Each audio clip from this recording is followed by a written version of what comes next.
Hello and welcome to an India Today special broadcast. I'm Gaurav Sawant. The world is on edge. Russia and Ukraine.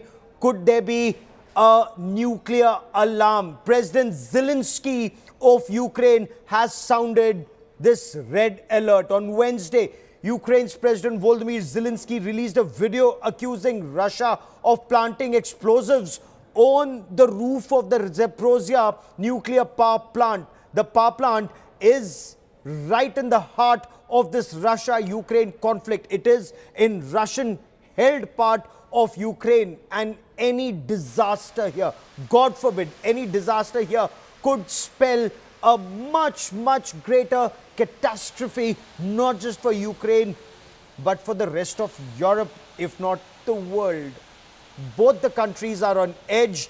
You're looking at these images. As of now, Russia has responded to Ukraine's claim with their own accusation. Russia has claimed Ukraine wanted to attack the plant with drones and then blame Russia for it. The Russians have refused to give experts of the International Atomic Energy Agency, the IAEA, access to this plant. The situation as of now extremely grim. As of now, the international community hasn't been able to verify whether or not Russia has placed bombs on the rooftop of the reactors. There are 6 reactors here. There are 6 power plants here. As of now, according to Ukraine, none operational. Ukraine's claim comes week after President Putin of Russia survived a 24-hour-long insurrection by the Wagner Group. President Putin has recently been under a lot of pressure, but is this the way this conflict is heading? We'll get you much more on that, but first, we bring you this report. Осталось 3 секунды. 2, 1, 0.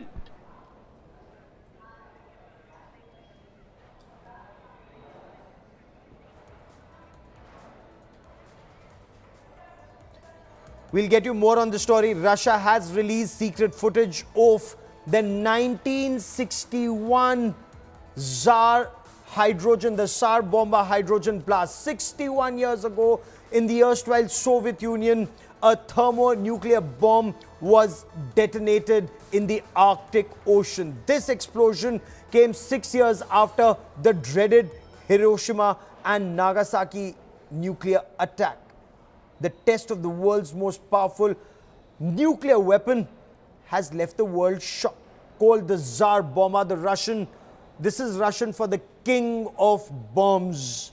It is said to come with a force of 3,333 times the bomb that was dropped on Hiroshima by the United States in the Second World War. The timing of the release of this secret footage hasn't been lost on anyone. It comes at a time when President Putin is actually moving tactical nuclear weapons from Russia to Belarus, and the world is alarmed.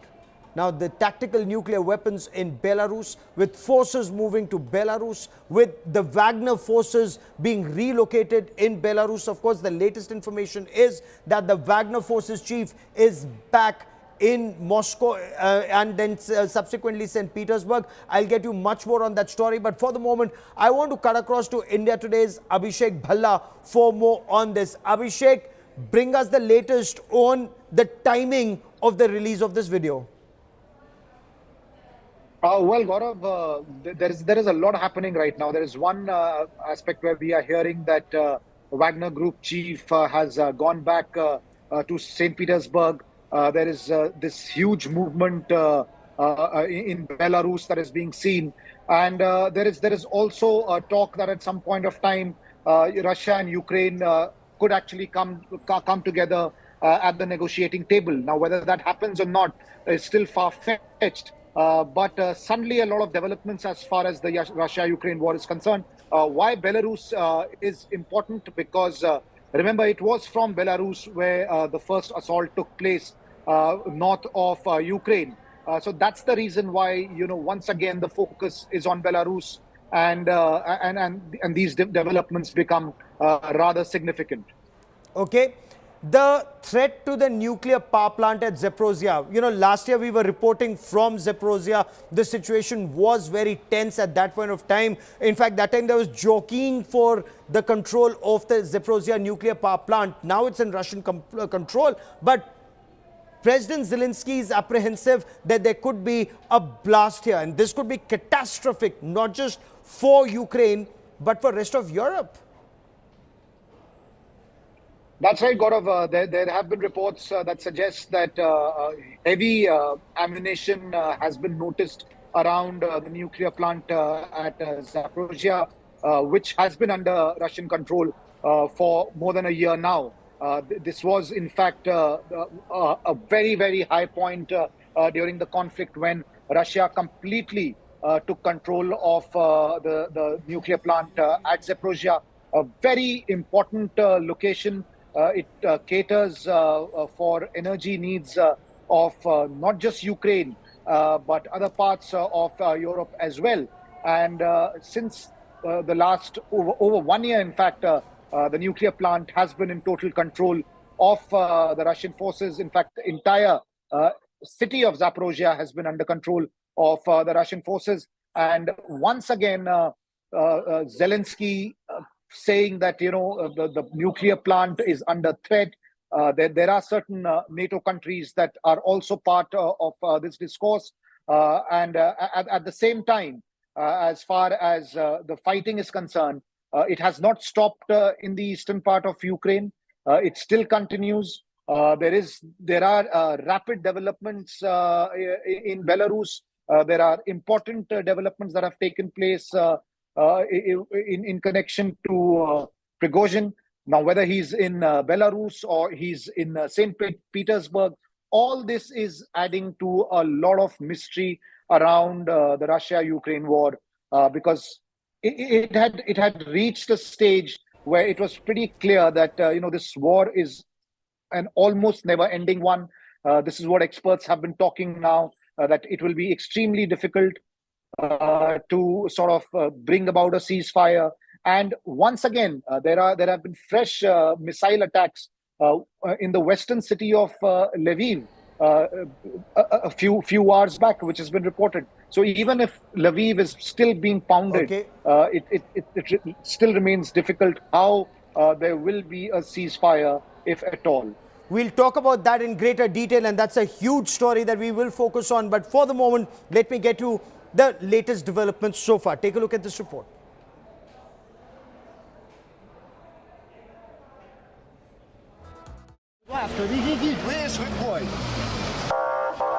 Fresh emergency in the Ukrainian capital Kiev on Wednesday. Not from shelling, missiles or drones though, but from explosive devices detonated inside a courthouse. 2 members of a special rapid response security forces unit were hurt during the incident. That had seen a man barricade himself inside the Shevchenkivsky court in the center of the capital before 2 explosions were heard. Сам громадянин попередньо Гуменюк. Interior Minister Ihor Klimenko identified the man as Ihor Homenyuk and said he died in the explosion, adding that bomb disposal experts were at the scene to ensure there were no additional devices.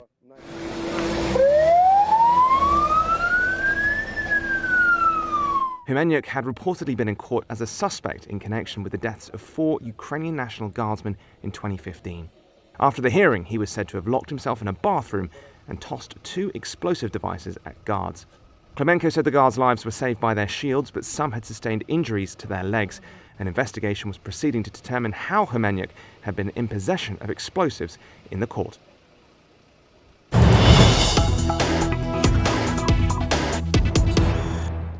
And news coming in that the Wagner Group chief Yevgeny Prigozhin is back in Russia days after he led a mutiny against President Vladimir Putin. Now, Prigozhin was believed to have been in Belarus after he called off his march to Moscow to avoid shedding Russian blood.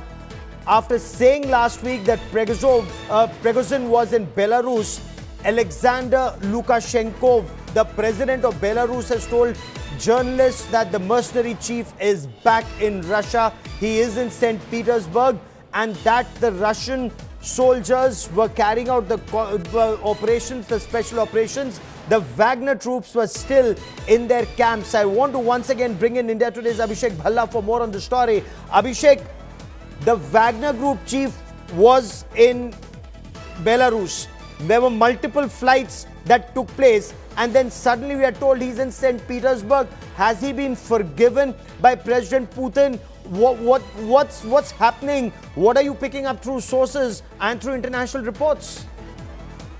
Well, interesting turn of events, Gaurav, because one believed a few days back that the peace deal that has been brokered entails some kind of arrangement where Pregostin will get a safe haven in Belarus. The soldiers that were part of his rebel group but actually tried to attack Russian forces, they were also given the option of either going to Belarus or signing a deal with the Russian Ministry of Defense, where they would have to serve under the Russian Ministry of Defense and be part of Russian military. They could not be independent mercenary warriors as they wanted to be.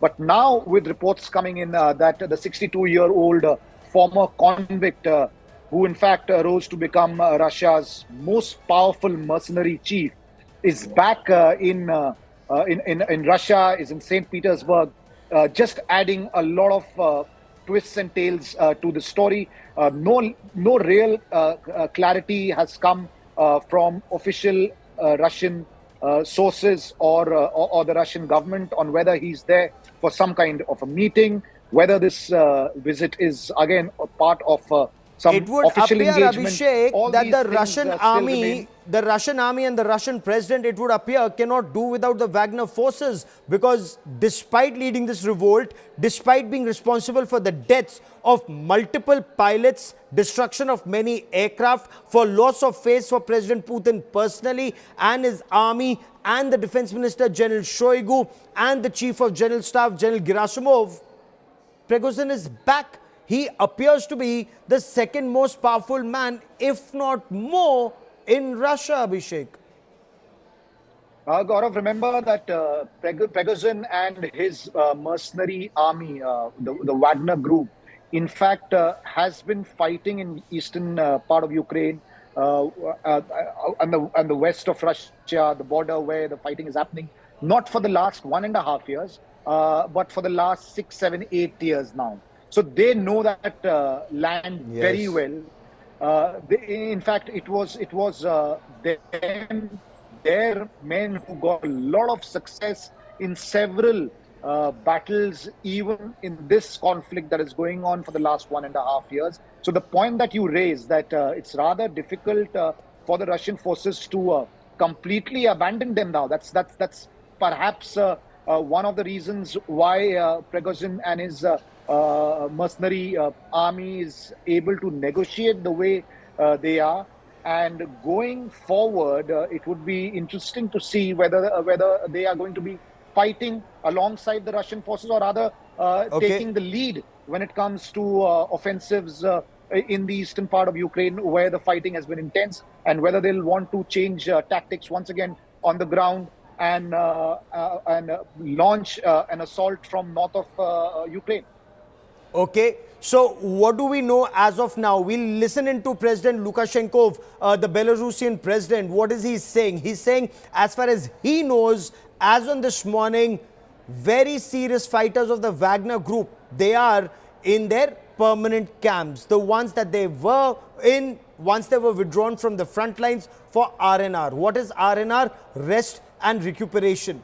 There is a rotation that is underway. This is very serious. There is troop rotation that is taking place, which is usual in war. But after Bakhmut, the Soviet era name of Bakhmut is Atromovsk, they will be brought back to their camps.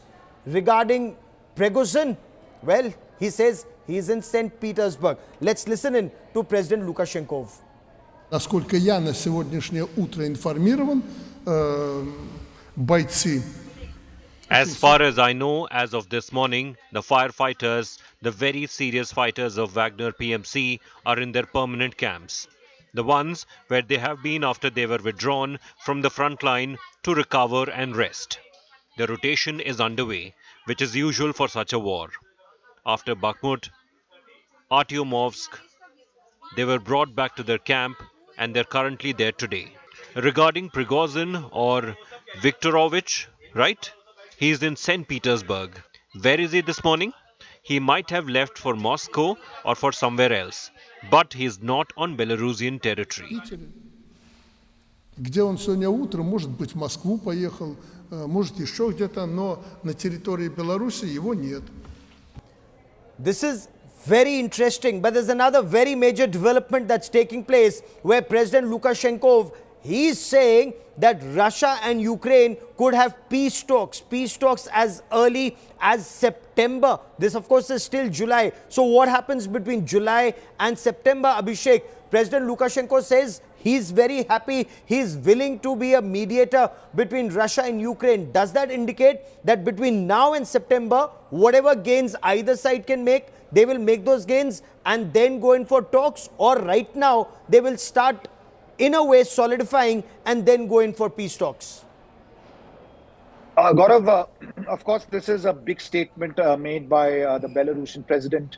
And in fact, if peace talks are to take place in September, Russia and Ukraine should be looking at a ceasefire now, because if that doesn't happen, how do you go to a dialogue discussing peace when fighting is still going on? So they need to find a way out to ensure that at least there is piecemeal kind of a truce for the time being, so that if at all there are negotiations at some point of time, the fighting needs to stop. Only if there's a ceasefire. And when we talk of a ceasefire, the simple arithmetic behind it is that it means you stay where you are. I mean, both sides then just stop fighting, and whatever areas are in Russian control, they stay there. And whatever areas are in the Ukrainian control, they continue to hold that. And that's when But that would be seen, Abhishek, that would be seen as a defeat. That would be seen as a defeat, Abhishek, for Ukraine, because President Zelenskyy has made it very clear he'll not only recover the area that he's lost this time, he intends to recover area that was lost in 2014, which means he wants Crimea back. Is Ukraine moving back from that commitment? Is Ukraine moving back from that point? Well, no word from the Ukrainian side on the peace talks. I mean, it's only Belarus which is saying, and their leader is saying that he's willing to be the mediator. But you know, this only this can only be sort of executed if Russia and Ukraine are on the same page. At this point of time, Gaurav, it doesn't seem so. The kind of developments that have been taking place, it doesn't appear that Ukraine and Russia are in fact in a situation to stop the fighting, go in for a ceasefire, and then sit at the table to talk peace. Okay. Now, as far as the situation on ground is concerned, I believe lives were lost in Lviv earlier today. 4 people killed, buildings targeted, more than 250 apartments destroyed, and several people are still missing, Abhishek. That's right, Gaurav, and as we were discussing, that Lviv is nowhere near where the conflict is happening. It's closer to the border that Ukraine shares with Poland. In fact, you and I have been to the country. This is the city that you enter first if you are entering Ukraine from Poland. So it's extremely far from where the action is. And if Lviv is still being pounded with missiles, at least these are Ukrainian claims, and people are losing their lives, buildings are being destroyed, then I'm afraid, it seems extremely far-fetched at this point of time talking of a ceasefire. I want to show our viewers from the Ukrainian side. Yes, I want to show our viewers images from Lviv. The destruction is heartbreaking. It's an apartment block. That was targeted early this morning, around 3 in the morning. You're looking at those images. Many cars were destroyed. Many homes were destroyed. More than 250 homes, we are told, were destroyed. And when you look at those images of heartbroken people, it's also because their loved ones are still missing. Emergency workers are searching in the debris for people who still remain trapped. In the early days of war, Lviv was actually the main transit point for millions of refugees from different parts of the country wanting to move to Poland. Hundreds of thousands of Ukrainians from the east and the south remained in the calmer and safer Lviv. President Zelenskyy has promised there would be a strong response.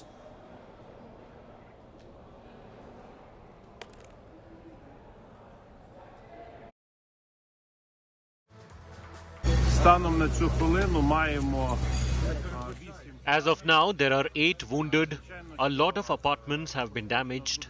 Over 50 windows have been blown out in many houses. Many cars have been destroyed. Some 50 cars.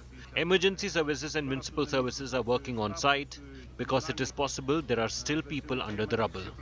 тому що можливо люди ще під завалами щойно буквально. Abhishek, this would indicate that this battle may only get deadlier in the days ahead. First, the threat to the Zaporozhye nuclear power plant, a cause for grave concern for the entire world. Second, Russia saying that its troops are well entrenched and Ukraine saying it's mounted a counter-offensive. That counter-offensive, apparently, Ukraine has lost more than 2 brigades and moved forward just a couple of kilometers. And this would indicate that the situation is very grim, perhaps for both sides. Yes, Gaurav, I mean, if you just analyze the developments of the last few weeks and days, be it the recent attacks in Lviv, be it the fighting in Donbass region, the developments related to the Wagner group, things don't look very good. And in fact, a few days back, the Russian air defense had foiled a major Ukrainian drone attack. This was a claim that was made by them that Yes. the Ukrainians were planning a massive drone assault on key installations in Russia. And there was a counter-offensive launched by Russia to sort of deal with that threat. So if all this is actually happening on the ground, then the claims being made by the Belarusian leader of some kind of a peace deal, the claims don't really match. No, in what's fact, there is happening on the ground. considerable The situation alarm. remains There is volatile. considerable alarm for 2 reasons. One, there is alarm at Zaporozhye. 2, with these tactical nuclear weapons being moved to Belarus. In fact, we are getting a reaction from the president of Belarus, Alexander Lukashenko. He said that Belarus is not planning any attack. No attack planned on either the United States or Germany or Britain or any other part of Europe. He's saying there's no plan to attack anyone with nuclear weapons at all. Nuclear weapons are strictly for defense, but there's a bigger aspect. There's a bigger warning. Nuclear weapons are strictly for defense. As long as you don't touch us, you can forget about nuclear weapons. But if you commit aggression against Belarus, the response will be instantaneous. It's already decided. Listen in to President Lukashenko of Belarus. Мы не собираемся тем более атаковать Соединенные Штаты Америки. We are not planning to attack, well, particularly the United States, Germany or Great Britain, and so on. We are not planning on attacking anyone with nuclear weapons at all. These weapons are strictly for defense. As long as you don't touch us, forget nuclear weapons. But if we commit aggression against Belarus, the response will be instantaneous. Против Беларуси, ответ будет мгновенным. Abhishek, the headache for the world has just increased. It's not just Russia. Of course, Russia and Belarus have been together even before the February 24 assault started. That's where the tactical nuclear weapon exercise had taken place last year. But right now, it seems Belarus is saying, do not consider us weaker than Russia. The tactical nuclear weapons are actually on their soil. Well, and that's why there is this big nuclear alarm that Belarus has been used in the past for launching attacks on Ukraine. And once again, with these reports, Gaurav, The world is raising a big alarm. The NATO countries have been saying that there is a possibility of a nuclear escalation, and this is not the first time that this has been talked about. The West has spoken about the possibility of a new nuclear escalation. In fact, last year it was still early days of the invasion. There were also utterances made by Putin himself, which sort of were a suggestion, were a threat that if the need be, Russia will pull the nuclear plug. Of course, it hasn't happened, and thank God for that. But at the back of everybody's mind, this fear, this anxiety will remain, that if this war continues, what if there is a nuclear escalation? What's the latest situation on ground? And I want to share that with our viewers. Abhishek, stay with us. What's happening on ground? The Ukrainian counteroffensive started. Now, Ukraine planned about 6 months for this. It got its weapons together. It got its soldiers trained. But just as it started, there was a swift response even from Russia. And in the past 1 year, Russian forces well entrenched in that Ukrainian territory. So as Ukrainian forces move forward, they're facing very heavy fatalities, casualties. They're inching forward, bracing for anti-tank weapons, which are taking out their armored fighting vehicles, anti-personnel mines. You've seen videos of soldiers getting injured, and over the next several days, we will get you much more on that. And also dragon teeth defenses of the Russians. The Russians also have kamikaze drones, suicide drones that are taking out the Ukrainian advance. Much more on that in the days ahead, but that is all Abhishek and I have for you on this special broadcast. Many thanks for watching. News and updates continue on India Today. Stay with us.